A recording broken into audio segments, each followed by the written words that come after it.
ધાનેરામાં પાલિકાનું મકાન જર્જરિત થતા પાલિકા કચેરી 4 અલગ અલગ જગ્યાએ ડિવાઇડ કરવામાં આવી છે અને ત્યારે અરજદારોને અલગ અલગ કામ અર્થે 4 કચેરીએ ધક્કા ખાવાનો વારો આવ્યો છે। સામાન્ય કામ હોય તો પણ અલગ કચેરીના આંટાફેરા વધી જતા અરજદારોનો સમય વેડફાઈ રહ્યો છે।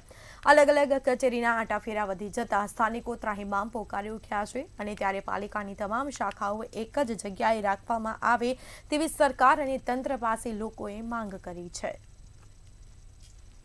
मतलब नगरपालिका में 1 महीना थी धक्का खाई रह्यो छूँ। आ एक फॉर्म भरावा माटे 4 जग्याए धक्का खावा पड़े छे। एना माटे अमे सरकारश्रीने अरजी करी छे के धानेरानी जूनी नगरपालिकानी बिल्डिंग जर्जरित थई जवाथी 4 जग्याए 4 विभाजनमां वेचेली छे तेने एक जग्याए बिल्डिंग बनावी अने नगरना लोकोने नागरिकोने कोई तकलीफ ना थाय एक जग्याए काम मळी रहे तेवुं अमे सरकारश्रीने आग्रह करी छी। धानेरा नगरपालिकानी अंदर अमे आया छीए। एक दाखलानी जरूर होवाथी मने कहे तमे अर्बन सेंटर में जाओ, घड़ी कहे छे के तमे सिविक सेंटर में जाओ, तो अमने खरेखर खबर ज पड़ती नथी के कयो दाखलो लेवा माटे क्यां जवुं।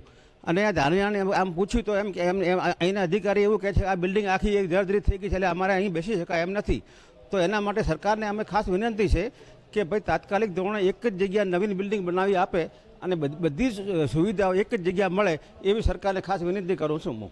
ધાનેરા નગરપાલિકાને નવી જમીન ફાળવવા માટેની ફાઇલ ઓલરેડી અમારી કક્ષાથી ચાલી ચૂકી છે। અમે માન્ય કલેક્ટર સાહેબમાં એ દરખાસ્ત પણ મોકલી આપી છે।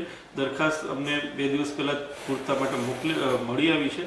ગઈકાલે પણ માન્ય કલેક્ટર સાહેબ અહીંયા મુલાકાતે હતા તાલુકાની, ત્યારે પણ અમે એમને રજૂઆત કરી અને સાહેબે અમને ખૂબ જ હકારાત્મક પ્રત્યુત્તર આપી વહેલામાં વહેલી તકે આ જમીન ફાળવી આપવા માટે અમને સાંત્વના આપી છે અને અમે પણ અહીંથી જે પૂર્તતા છે તાત્કાલિક પૂર્ણ કરી સાહેબને મોકલી આપશું અને વહેલામાં વહેલી તકે અમે નગરપાલિકાને આ જમીન ફાળવી આપશું।